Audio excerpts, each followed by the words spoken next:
Audio Jungle.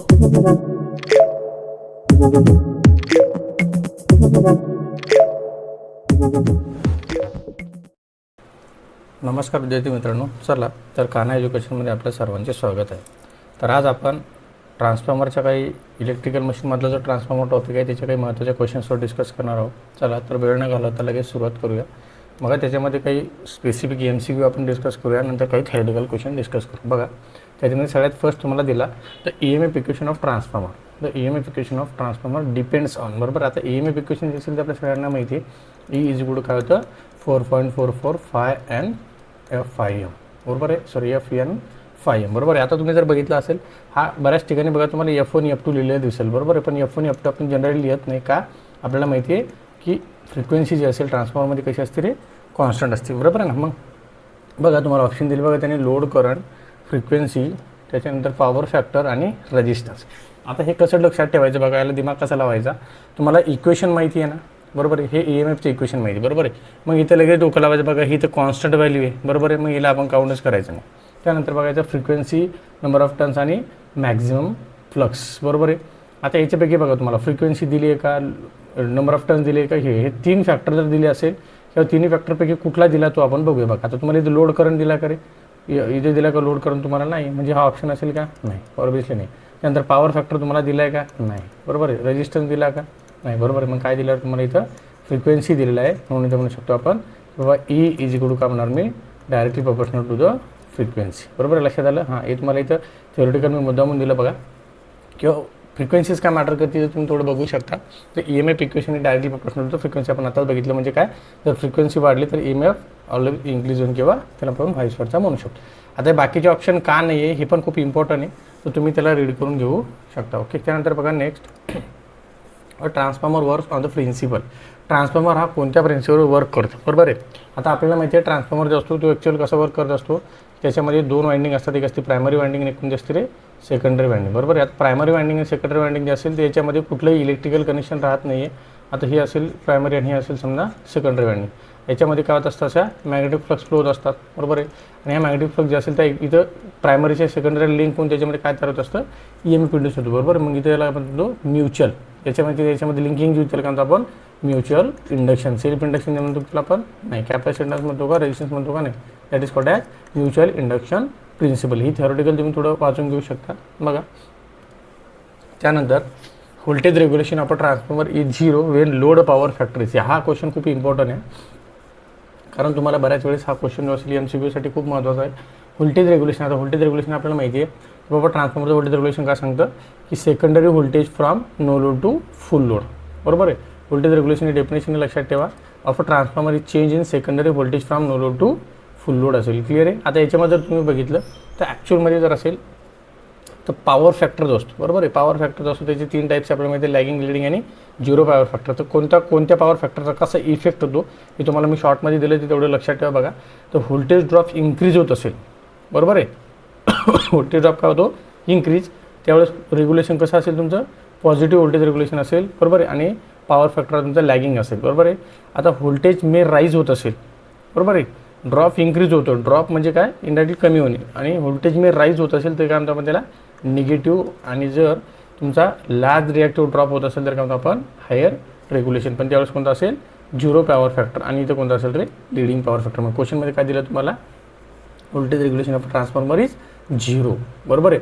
मग जर zero असेल तर तुम्हाला इथे काय दिलं आहे त्यांनी, बघा, voltage regulation of a transformer is zero when load power factor is. Clear आहे. म्हणजे काय, सरळ तुम्हाला क्लिअर झालं इथं की power factor of the load जो असेल तो तुमचा ऑप्शन काय असेल, इथं लिडिंग असेल. क्लिअर आहे, कळालं. ओके. हां, त्यानंतर बघा नेक्स्ट क्वेश्चन असेल तुमचा third, maximum efficiency of a transformer acore होईन. हां, ट्रान्सफॉर्मर जो असेल त्याची मॅक्झिमम एफिशियन्सी कधी अकोर असते, याची कुठली कंडिशन आहे, copper loss is equal to iron loss. बरोबर आहे. आता ही तुम्हाला थेरी मी मुद्दामून दिली, तुम्ही ती थेरी रेडी करून घेऊ शकता, म्हणजे तुम्हाला लक्षात येऊन जाईल. ओके. त्यानंतर बघा next, which transformer has only one winding. आता कोणता ट्रान्सफॉर्मर असतो त्याच्यामध्ये फक्त किती वाइंडिंग असते, सिंगल वाइंडिंग. बरोबर आहे. स्टेप अप ट्रान्सफॉर्मर असेल, स्टेप डाऊन असेल, ऑटो ट्रान्सफॉर्मर असेल किंवा पॉवर ट्रान्सफॉर्मर. साहजिकच याला पण दोन असतात, याला पण दोन असतात, त्याला पण दोन असतात. फक्त हा एकमेव असेल तर काय असेल, सिंगल वाइंडिंग असते. क्लिअर आहे. त्यानंतर नेक्स्ट क्वेश्चन बघा, जो core loss in a transformer is also called as. तर ट्रान्सफॉर्मर जो असतो त्याच्यामध्ये 2 लॉस असतात. ते लॉसेस आपण थेरोटिकल डिस्कस करणारच आहोत, कारण ते बघा त्याच्यामध्ये एक असतो हिस्टेरिसिस लॉस आणि दुसरा असतो ईडी करंट लॉस कोअर लॉसमध्ये, बरोबर. आता हिस्टेरिसिस आणि ईडी करंट लॉस हे सगळ्यांना माहीतच आहे. ओके, त्याच्यामध्ये बघा की आपल्याला क्वेश्चन जो विचारला काय, कोअर लॉस, बरोबर आहे, ऑफ ट्रान्सफॉर्मर ऑल्सो कॉल्ड असतं. त्याला अजून काय म्हणत असतो आपण, तर त्याला दुसरं नाव काय असतं, कॉपर लॉस आहे का नाही, हा व्हेरिएबल लॉस, बरोबर आहे. स्ट्रे लॉस आहे का, लोड लॉस आहे का नाही, म्हणजे कोणता असेल तुमचा आयर्न लॉस. ही थिअरी जी असेल तुम्ही लक्षात येऊन जाईल, तुम्ही वाचून घेऊ शकता. बघा एक सिंगल लाईनमध्ये जर तुम्ही बघितलं, बघा in transformer core loss occur in the iron core, बघा पुढे जो iron core due to alternating magnetic flux, बरोबर आहे. That's why it is also called as iron losses, बरोबर आहे. वाय नॉट द अदर्स, म्हणजे दुसरं ऑप्शन सुद्धा का नाही मी प्रत्येक क्वेश्चनमध्ये दिला. हा खूप इम्पॉर्टंट पॉईंट आहे, हे लक्षात ठेवा. प्रत्येक क्वेश्चनमध्ये रीड करून घ्या. कॉपर लॉस, बरोबर का, occur in the winding due to resistance, म्हणजे सरळ सरळ हा वाइंडिंगमध्ये होतो. Stray loss due to leakage flux, हा कोणामुळे होतो, leakage flux and other minor effects.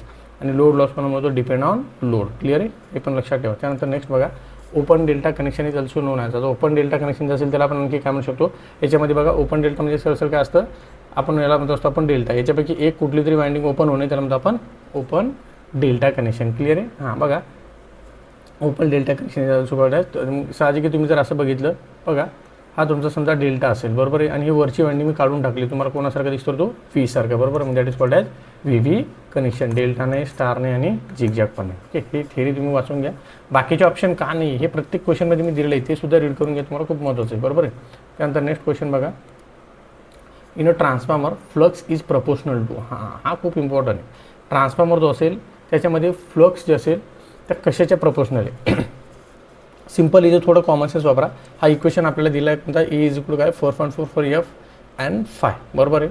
तुम्ही याला फाय म्हणू शकता. क्लिअर आहे. आता याच्यामध्ये जर तुम्ही बघितलं तर ही व्हॅल्यू तुमची कॉन्स्टंट येणार आहे, बरोबर आहे. मग राहिले काय काय बघा, ही व्हॅल्यू तुमची काय कॉन्स्टंट आहे, बरोबर आहे. आता नंबर ऑफ टर्न जे असेल आपण ट्रान्सफॉर्मरच्या एकदा बनवल्यानंतर बदलतो का नाही, मग ही पण तुमची काय असेल कॉन्स्टंट असेल. म्हणजे राहिलं काय, ई इज इक्वल टू काय राहिलं, ई इज इक्वल टू काय राहिलं एफ फाय, बरोबर. तुम्ही त्याला अजून काय म्हणू शकता, E is directly proportional to काय म्हणू शकता एफ फाय. क्लिअर आहे. हां ह्या दोन गोष्टी लक्षात ठेवा. हां कळालं, E is directly proportional to frequency into flux, बरोबर आहे. आता जर मला फ्लक्स काढायचं असेल किंवा मी इथं म्हणू शकतो मला फ्लक्स पाहिजे असेल, मी काय म्हणणार फाय एम इज इक्वल काय म्हणणार मी आता ई डिवाइड काय म्हणणार एफ, काय म्हणणार मी ई डिवाइड बाय एफ. आता E M is nothing but आपण काय म्हणतो त्याला व्होल्टेज म्हणतो. क्लिअर आहे. मग याला तुम्ही म्हणू शकता फाय एम इज इक्वल काय म्हणणार व्ही बाय एफ, बरोबर. म्हणजे काय असेल रे voltage by frequency. That is your correct answer. Multiplication पण नाही, हे तर नाही आणि हे सुद्धा नाही. ओके, त्यानंतर नेक्स्ट क्वेश्चन बघा, which device you use for measurement of high voltage. हे खूप इम्पॉर्टंट आहे. बघा आता याच्यामध्ये जर तुम्ही बघितलं तर कोणता डिव्हाइस जो असेल तो हाय व्होल्टेज मेजर करत असतो, किंवा असं पण असू शकतो कोणता डिव्हाइस आहे जो हाय करंट मेजर करू शकतो, बरोबर आहे. मग हाय व्होल्टेज आणि हाय करंट मेजर करण्यासाठी तुम्हाला माहिती आहे आपल्याकडे दोन ऑप्शन आहे, एक असेल ॲमीटर, बरोबर आहे, आणि एक असेल व्होल्टमीटर, बरोबर आहे. पण हे दोन्ही इक्विपमेंट जे असेल ते हाय व्होल्टेज आणि हाय करंट मोजू शकत नाही. एक नॉर्मल एक लिमिटपर्यंत किंवा स्पेसिफिक व्हॅल्यूपर्यंत ॲमीटर पण करंट मोजू शकतो आणि एक स्पेसिफिक लिमिटपर्यंत व्होल्टमीटर पण व्होल्टेज मोजू शकतो, बरोबर. मग सर याला ऑप्शन काय, त्याला एक असा ऑप्शन आणला आपण की त्याला काय म्हणत असतो आपण सी टी आणि या काय म्हणत असतो आपण पी टी, बरोबर आहे. मग सी टी आणि पी टी याचं काम, सॉरी याला आपण सी टी म्हणतो आणि याला काय म्हणत असतो आपण पी टी. मग आता सी टी आणि पी टीचं काम काय असतं सर, तर हा काय करत असतो, हा जो हाय व्होल्टेज आहे त्याचं लो व्होल्टेजमध्ये कन्वर्ट करून आपण त्याला ही व्हॅल्यू मोजत असतो, बरोबर आहे. मग याला म्हणत असतो आपण पोटेन्शियल ट्रान्सफॉर्मर. आणि सेम लाईक दॅट करंट जो असेल हाय करंट असेल तो त्याचं लो करंटमध्ये कन्वर्जन करून आपण त्या मीटरनं सहज मोजू शकतो. लो करंट म्हणजे कोणतं, जे की आपल्याकडे ज्या व्हॅल्यूचं मीटर अवेलेबल असेल त्या रेंजपर्यंत आपण त्याला आणत असतो. क्लिअर आहे. मग व्होल्टेजसाठी आपण काय वापरतो रे पोटेन्शियल ट्रान्सफॉर्मर आणि करंटसाठी काय वापरतो आपण C T current transformer. Clear आहे. गॅल्व्हनोमीटर नाही आहे, बट याला पॉवर मोजतो आपण, यांना करंट मोजतो, यांना आपण गॅल्व्हनोमीटर जे असेल त्यांना फ्लक्च्युएशन मोजत असतो, बरोबर. क्लिअर आहे. म्हणजे सरळ सरळ आपला ऑप्शन काय असेल पोटेन्शियल ट्रान्सफॉर्मर, बरोबर. बाकीचे ऑप्शन का नाही हे इथं सुद्धा मी तुम्हाला दिले, ते बघून घेऊ शकता. ओके, त्यानंतर नेक्स्ट बघा, welding transformer are design to have. Welding transformer जो असेल त्यासाठी इम्पॉर्टंट काय ते लक्षात ठेवा. बघा हे थोडं एक्सप्लेनेशन जे असेल थोडं लक्षात ठेवा. Welding transformer welding requires intense heat, बरोबर आहे, टू मेल्ट द जॉईंट्स. म्हणजे सरळ सरळ त्याची हीटची इंटेन्सिटी कशी पाहिजे जास्त पाहिजे मेल्ट आणि जॉईंट करण्यासाठी मेटल्स, बरोबर. This heat is produce by high current, बरोबर आहे, generate the required heat at the welding arc, बरोबर आहे. हाय करंटमुळं काय होतं की आर्क जे असेल, बरोबर, वेल्डिंग आर्क जे असेल किंवा हीट जी असेल ती जेवढी पाहिजे तेवढी आपल्याला क्रिएट करू शकतो. आणि लो व्होल्टेज जे असेल ते इन्श्युअर सेफ्टी फॉर द ऑपरेटर, बरोबर. जर व्होल्टेज कमी असेल तर आपल्यासाठी ऑपरेटरसाठी सेफ्टी असेल, बरोबर. म्हणजे मला काय रिक्वायरमेंटनुसार हाय करंट आणि लो व्होल्टेज, बरोबर. आता हे कॉम्बिनेशन का असेल हे तुम्ही थिअरी रीड करून घ्या. आणि बाकीचे ऑप्शन का नाही ते सुद्धा तुम्ही महत्त्वाचे रीड करून घ्या. म्हणजे ऑप्शन का असेल सर मला लो व्होल्टेज हाय करंट, हे पण नाही आहे, हा पण नाही आणि हा पण नाही. लक्षात आलं. त्यानंतर नेक्स्ट बघा, हा असेल बघा 5 मार्क्सचा क्वेश्चन. लक्षात ठेवा, derive the EMF equation of a single phase transformer and explain it, बरोबर आहे. आता हा जो क्वेश्चन आहे हा थोडं तुम्हाला थिअरी मी तुम्हाला सांगतो, थोडं लक्षात घ्या. कारण हा क्वेश्चन जो असेल तुम्हाला ऑलमोस्ट मॅक्झिमम वेळेस विचारला जातो, बरोबर आहे. आता हा क्वेश्चन समजून घेण्यासाठी आपण थोडं त्याची वेवफॉर्म वगैरे अगोदर समजून घेऊ, म्हणजे तुम्हाला जेणेकरून पुढचं समजायला इझी जाईल, बरोबर. आपल्याला माहिती आहे आता सिंगल फेज ट्रान्सफॉर्मर जो असेल किंवा 3 फेज ट्रान्सफॉर्मर असेल, आपल्याला ट्रान्सफॉर्मरचं EMF इक्वेशन समजून घेण्यासाठी मला त्याची पहिली वेवफॉर्म समजून घ्यावं लागेल, बरोबर आहे. आता ही असतील आपली साईन वेव, बरोबर. यामध्ये आपण ओमेगा टी, क्लिअर. इथं असेल व्होल्टेज किंवा करंट, त्याला म्हणतो आपण इलेक्ट्रिकल क्वांटिटी, बरोबर. इथं म्हणतो आपण 0. आता याच्यामध्ये जर तुम्ही बघितलं बघा, हा जो असतो याला म्हणतो आपण 5M, बरोबर आहे, किंवा मॅक्झिमम प्लस असतात, बरोबर. हा याचा मॅग्निट्यूड असतो, है ना. आता इथे जर तुम्ही बघितलं तर हा इथून तर इथपर्यंत काय असतं याचा, हा पूर्ण टाईम पिरियड असतो, बरोबर आहे. काय म्हणतो आपण याला टाईम पिरियड असतो, बरोबर आहे. आणि हा टाईम पिरियड असतो त्याला म्हणतो आपण 1/f, बरोबर. 1/f म्हणजे काय, हा 1/f म्हणजे याला F म्हणजे फ्रिक्वेन्सी, बरोबर आहे. आता इथे जर तुम्ही बघितलं, आता हा जे असेल पूर्ण सायकल आहे, बरोबर आहे. ही पूर्ण सायकल जी असेल त्याला म्हणतो आपण 1/f, बरोबर आहे. आता याची जर अर्धी बघितली आपण, बघा हे खूप समजून घेणं महत्त्वाचं आहे. इथे जर हाफ बघितली आपण एवढी अशी, बरोबर आहे. तर एवढ्या पोर्शनला मी काय म्हणू शकतो सर, एवढ्या पोर्शनला मी काय म्हणू शकतो 1/2f, बरोबर आहे की नाही. मी काय म्हणू शकतो 1/2f, क्लिअर आहे की नाही, क्लिअर आहे, बरोबर आहे. आता याच्यापेक्षा अजून जर तुम्ही छोटा पोर्शन बघितला, आता हा वाला एवढा, बरोबर आहे ना. आम्ही याला आणखी काय म्हणू शकतो सर, मग 1/4f म्हणू शकतो की नाही रे. 1/4f म्हणजे सरळ काय, हा पूर्ण एक फ्रिक्वेन्सीचा हिस्सा आहे, त्याच्यापैकी हा चौथा हिस्सा आहे, क्लिअर आहे की नाही. बघा हे 1 2 सेम लाईक दॅट 3 आणि 4. मग हे एका हिस्स्याला काय म्हणू शकतो रे, तेवढ्या पार्टला काय म्हणू शकतो मी 1/4f, क्लिअर आहे. कसं आलं, ओके. हां एवढं एक लक्षात ठेवा, म्हणजे मला EMF इक्वेशन घ्यायला तुम्हाला सांगायला सोपं जाईल, ओके. बघा तर आपण थोडं सुरुवात करूया. बघा आता एक कसं समजून घ्यायचं आहे लेट. आता तुम्हाला ट्रान्सफॉर्मर तर सगळ्यांना माहिती, बरोबर आहे. तरी मी तुम्हाला एक डायग्राम काढून दाखवतो, म्हणजे अजून समजायला सोपं जाईल. बघा ट्रान्सफॉर्मर जे असेल त्याची आपण अशी मॅग्नेटिक कोअर करत असतो. डायग्राम जी असेल थोडी समजून घ्या. बघा हे असेल तुमची प्रायमरी वायंडिंग आहे ना, हे असेल बघा तुमची सेकंडरी वायंडिंग, क्लिअर आहे. आता प्रायमरी वायंडिंग आणि सेकंडरी वायंडिंग जे असेल त्याला आपण सप्लाय दिला, याला म्हटलं मी समजा V1, याला म्हटलं आपण V2, बरोबर आहे. याला म्हटलं आपण N1 म्हणजे नंबर ऑफ प्रायमरी टर्न, याला N2 म्हणजे नंबर ऑफ सेकंडरी टर्न्स, बरोबर आहे. इथं जो EMF तयार होतो त्याला म्हटलं आपण E1 आणि इथं जो EMF तयार होतो त्याला म्हटलं आपण E2, बरोबर आहे. याच्यामधून जो करंट फ्लो होणार त्याला म्हटलं आपण I1 आणि याच्यामधून जो करंट फ्लो होतो त्याला म्हटलं आपण I2, क्लिअर आहे, ओके. हां अपेक्षा करतो तुम्हाला एवढं समजलं असेल, क्लिअर. या साईडला आपण लोड कनेक्ट करतो, या साईडला आपण सप्लाय देत असतो, ओके. बघा आता तुम्हाला सगळ्यांना माहिती आहे की 5M म्हणजे काय होतं, बरोबर आहे. त्याच्यानंतर N1 असेल, N2 असेल, त्याच्यानंतर आपण F म्हणजे काय होतं ते माहिती आहे, E1 म्हणजे काय होतं ते माहिती आहे, बरोबर आहे. आणि E2 म्हणजे काय होतं ते पण सुद्धा माहिती आहे, बरोबर आहे. 5M म्हणजे काय होतं रे, मॅक्झिमम फ्लक्स इन कोअर, बरोबर. N म्हणजे काय, number of primary turn. N2 म्हणजे काय, number of secondary turn. Supply frequency. त्यानंतर E1 म्हणजे काय होतं, RMS value of primary induce EMF, लक्षात ठेवा. आणि E2 म्हणजे काय होतं, RMS value of secondary induce EMF, बरोबर आहे. लक्षात आलं. हां आता बघा ॲक्च्युअली म्हणजे आपल्याला सुरुवात कशी करायची बघा. आता आपल्याला माहिती आहे ॲव्हरेज इंड्यूस EMF पर टर्न, बरोबर आहे. मग आता मला काय करायचं आहे, आता हे तुम्ही नोटेशन असेल ते लक्षात ठेवा किंवा तुम्ही नोट डाऊन करून घेऊ शकता. बघा आता मला जी सुरुवात कशी करता येईल ते लक्षात ठेवा. आता मला काय करायचं आहे, मला EMF काढायचं आहे. मला काय करायचं आहे, EMF काढायचं. मग मला EMF काढण्यासाठी मला पहिले ॲव्हरेज काढावं लागेल, बरोबर की नाही. आता ॲव्हरेज मी असं का म्हणत असेल सर, आता तुम्ही जर बघितलं आपण याला इनपुट काय देतो रे, AC सप्लाय. इनपुट काय देतो आपण याला, AC सप्लाय. मग इनपुट AC सप्लायचं आपल्यामध्ये ॲव्हरेज आणि RMS व्हॅल्यू माहिती. सगळ्यात पहिले आपण ॲव्हरेज व्हॅल्यू काढूया, म्हणजे जेणेकरून समजायला अजून सोपं जाईल. बघा लेट मग मी सुरुवात करतो. बघा मी काय म्हटलं, ॲव्हरेज इंड्यूस EMF पर टर्न, बरोबर आहे. पर टर्न काय तर आपलं मग आपल्याला माहिती काय आहे, d∅dt, बरोबर आहे ना. त्यामध्ये आपण जर कारण मॅक्झिमम प्लस किती आपल्या 5, त्याला म्हटलं आपण d∅dt. आता इथे जे असेल आता d∅dt मी डिस्ट्रीब्यूट कसं करतो बघा. मी याला अजून कसं म्हणू शकतो बघा, चेंज इन फ्लक्स, बरोबर आहे ना.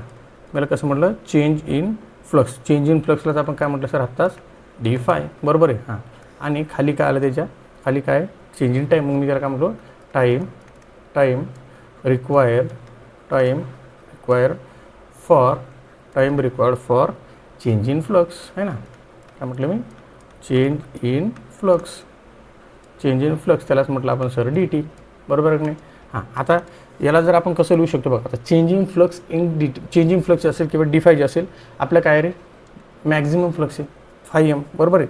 आणि time required for the change in flux, त्याच्यासाठी टाईम किती लागला मला आत्ताच आपण बघितलं, आपण ॲव्हरेज काढायचं ना, म्हणजे आपण एका हिस्सेचा अभ्यास करूया म्हणजे आपल्याला सगळा अभ्यास ऑटोमॅटिक होऊन जाईल, बरोबर. मग एक हिस्सा माझा किती आला सर 1/4f, किती आला सर 1/4f, बरोबर आहे. आता याला जर तुम्ही मॅथमॅटिकली सॉल्व केलं, बरोबर आहे, याला मॅथमॅटिकली सॉल्व केल्यावर काय होईल, समजा तुमचा हा 5m असेल, इथे काय आलं 1/4f, ते तुमचा आन्सर काय नाही इथं 4, इथे काय रे 4f5m, बरोबर की नाही, काय आलं 4f5m, क्लिअर आहे, कळालं. हां, आणि हे जे असेल ते आपण काय करतोय ॲव्हरेज EMF इंड्यूस, बरोबर काय म्हणतो आपण ॲव्हरेज EMF इंड्यूस, मग याला आपण कशामध्ये म्हणू शकतो व्होल्टमध्ये, क्लिअर आहे, कळालं इथपर्यंत आलं. हां, आता त्यानंतर काढू आपण आता RMS व्हॅल्यू, काय काढू आता RMS व्हॅल्यू. बघा मग काय करणार मी RMS value of induce EMF per turn, EMF per turn, बरोबर. म्हणजे काय येईल, आता तुम्हाला माहिती आहे RMS व्हॅल्यू जे असेल त्याला आपण काय करत असतो मल्टिप्लाय करत असतो, कशाने रे फॉर्म फॅक्टरने, बरोबर. मग कसं काय येईल माझा आन्सर 1.11 × 4f5m, बरोबर आहे. म्हणजे काय येईल आन्सर काय तुमचं 4.44f5m. आता हे कुठून आलं सर, तर पहिले त्याचं बॅकग्राऊंड तुम्हाला माहीत पाहिजे. आता याचं बॅकग्राऊंड काय असणार सर, याचं रिझन आहे, काय रिझन आहे आपल्याला माहिती आहे फॉर्म फॅक्टरचा फॉर्म्युला, बरोबर आहे. फॉर्म फॅक्टर जो असेल त्याचा फॉर्म्युला काय होतो काफ्रा, आपण काय म्हणतो त्याला RMS अपॉन ॲव्हरेज व्हॅल्यू, बरोबर. मग मला जर आत्ता मी तुम्हाला म्हटलं RMS काढायचं, मग मला फॉर्म फॅक्टर येऊन टू मल्टिप्लाय काय करावं लागेल ॲव्हरेज. आता ॲव्हरेज व्हॅल्यू आपण ऑलरेडी काढलेली होती, किती ही आली होती, बरोबर आहे. आणि त्याला मल्टिप्लाय केलं फॉर्म फॅक्टरमध्ये आपला काय होतो 1.11, हा त्याचा फॉर्म फॅक्टर, बरोबर. तुमचा आन्सर किती आलं 4.44f5m, बरोबर आहे. आता ही जी व्हॅल्यू आली ही पर टर्न आली, हे काय आली तुमची पर टर्न, बरोबर आहे. मग जर समजा मला प्रायमरीची घ्यायची असेल सर, तर मी काय घेणार E1 = काय घेणार N1 इंटू काय घेणार 4.44f5m, ही झाली माझी प्रायमरीचा. आणि जर सेकंडरी काढायचं असेल तर E2 काय म्हणणार मी N2 × 4.44f5m, that is your final answer, बरोबर. हे काय असेल तुमचं फायनल आन्सर असेल EMF induce in a single phase transformer, कळालं. चलो नेक्स्ट क्वेश्चन बघा. हां, discuss transformer loss and derive the condition for maximum efficiency, बरोबर. आत्ता मी तुम्हाला चर्चा केली होती ट्रान्सफॉर्मर जे असेल त्याच्यामध्ये लॉसेस कोणकोणते असतात, तर आपल्याला माहिती त्याच्यामध्ये 2 लॉसेस मेन कोणकोणते रे, एक असेल कोअर लॉस, दुसरा कोणता असेल कॉपर लॉस, बरोबर. आता कोअर लॉस जो असेल तर कोअर लॉस आणि कॉपर लॉस दोघांमध्ये एक फरक लक्षात ठेवा, त्याच्यापैकी कॉन्स्टंट कोणता असतो व्हॅरिएबल कोणता असतो. आता कोअर जे असेल ना ती वाइंडिंग, आपण जी वाइंडिंग वाऊंड करतो ती जी कोअर असते ती फिक्स असते सर 100%, हा कसा असेल मग कॉन्स्टंट लॉसेस. आणि वाइंडिंग जे असेल आपण चेंज करतो ना, मग त्याला म्हटलं आपण व्हॅरिएबल लॉसेस, दोन्ही शब्द लक्षात ठेवा. मग बघा the occur in the transformer core due to alternating flux, म्हणजे कोअरमध्ये जो असेल ते कोणामुळे होतो हा लॉस अल्टरनेटिंग फ्लक्समुळे, okay. This are constant losses आणि नक्की आपण इंडिपेंडंट ऑफ द लोड, म्हणजे तुम्ही लोड चेंज केला काय नाही केला काय त्याला काही फरक पडणार आहे का, कारण ती कोअरमुळे होणारा लॉस आहे, बरोबर. मग त्याच्यामध्ये पण 2 असतात, एक असेल हिस्टेरिसिस लॉस आणि दुसरा कोणता असतं रे ईडी करून लॉस. आता हिस्टेरिसिस कशामुळे होतो सर, त्याचं एक स्पेसिफिक शॉर्टमध्ये मी रिझन देतो, due to repeated magnetisation of the core, बरोबर आहे. Repeated magnetisation of the core म्हणजे कळालं की मित्रांनो N2S, बरोबर आहे. आपण N2S आता तिथं असेल AC सप्लाय, इथं परत पाहतो S2N, म्हणजे काय होईल परत N2S, म्हणजे काय इकडून इकडं इकडून अशी डायरेक्शन जी चेंज होईल त्याला म्हणतो असतो आपण repeated magnetisation of the core, बरोबर. त्याच्यामुळे हा हिस्टेरिसिस लॉस होत असतो. आणि ईडी करंट लॉस जो असेल due to circulating current induce in the core, आपल्याला माहिती आहे सर्क्युलेटिंग करंट जो असतो त्याच्यामुळे कसं येडा करंट तयार होत असतो, बरोबर. That is called as eddy current, बरोबर आहे. त्यानंतर नेक्स्ट बघा कॉपर लॉसेस. आता कॉपर लॉसेस मला काय सांगतो, occur in the winding due to resistance, बरोबर आहे. आता आपल्याला माहिती आहे प्रत्येक वाइंडिंग जे असेल किंवा मेटल जे असेल प्रत्येकाला काही ना काही स्वतःचा रेजिस्टन्स असतो, बरोबर. त्या रेजिस्टन्समुळे जो असेल त्या वाइंडिंगमध्ये हा ऑकर होत असतो.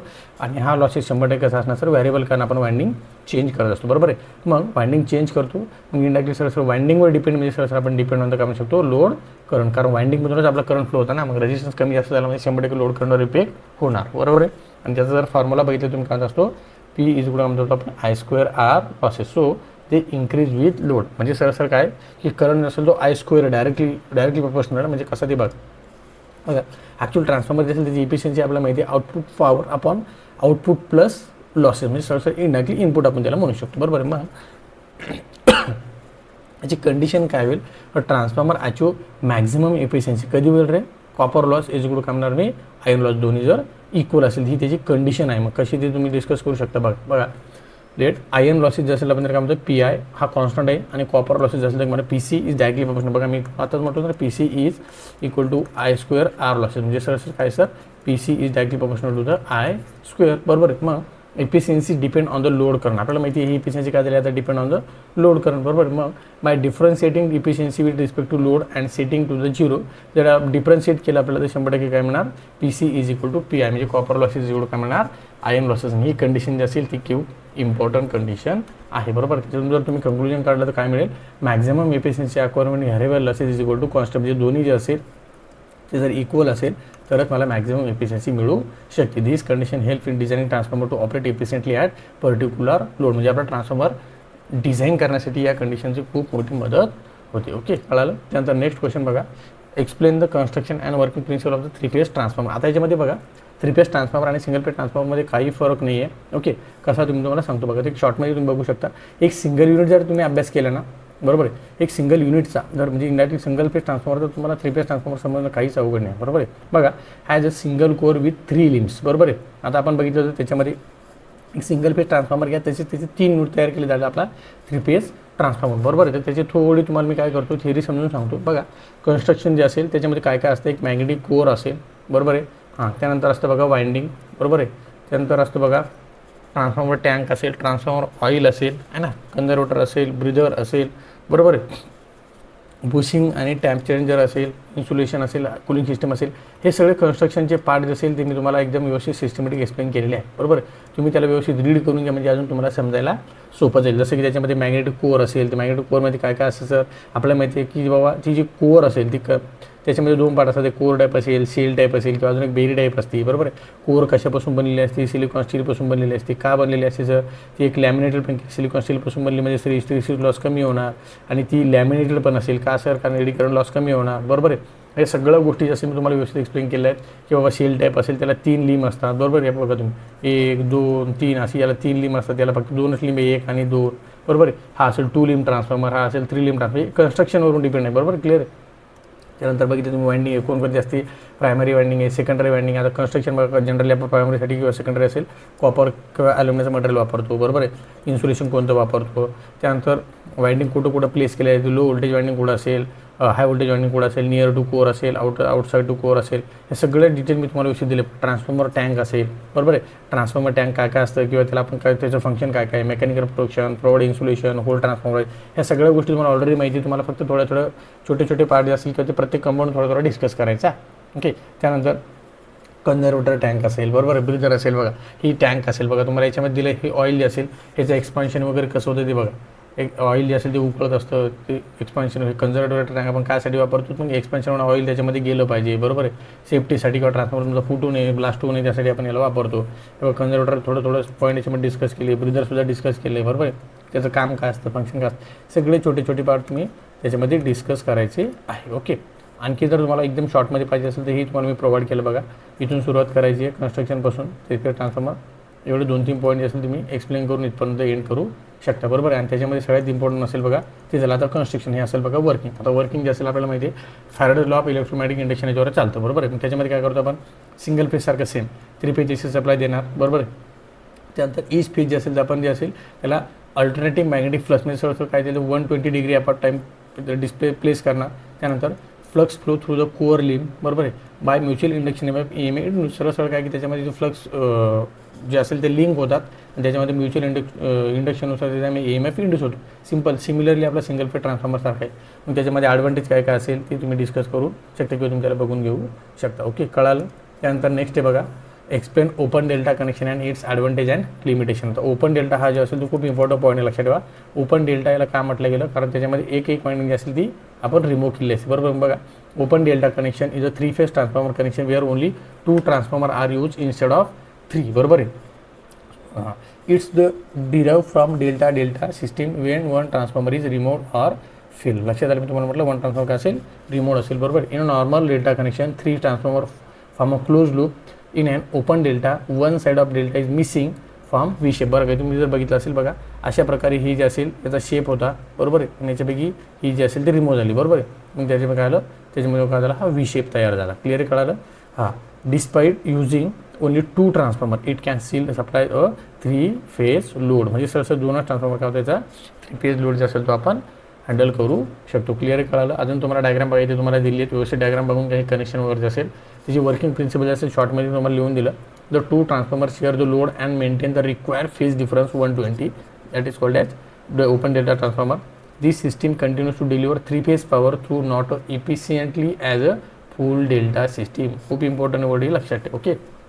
त्यानंतर जे काही ॲडव्हान्टेज डिसएडव्हान्टेज आहे ते सुद्धा आपण डिस्कस केले, ते तुम्ही रीड करून घेऊ शकता. ओके. अपेक्षा करतो मित्रांनो की आत्तापर्यंत आपण जेवढे क्वेश्चन्स डिस्कस केले ते तुम्हाला व्यवस्थित समजले असेल. अजूनसुद्धा तुम्हाला काही डाऊट असेल तर तुम्ही मला 100% मेसेज किंवा कमेंट करू शकता. ओके. चला भेटूया लवकरच पुढच्या व्हिडिओमध्ये. ठीक आहे. थँक्यू.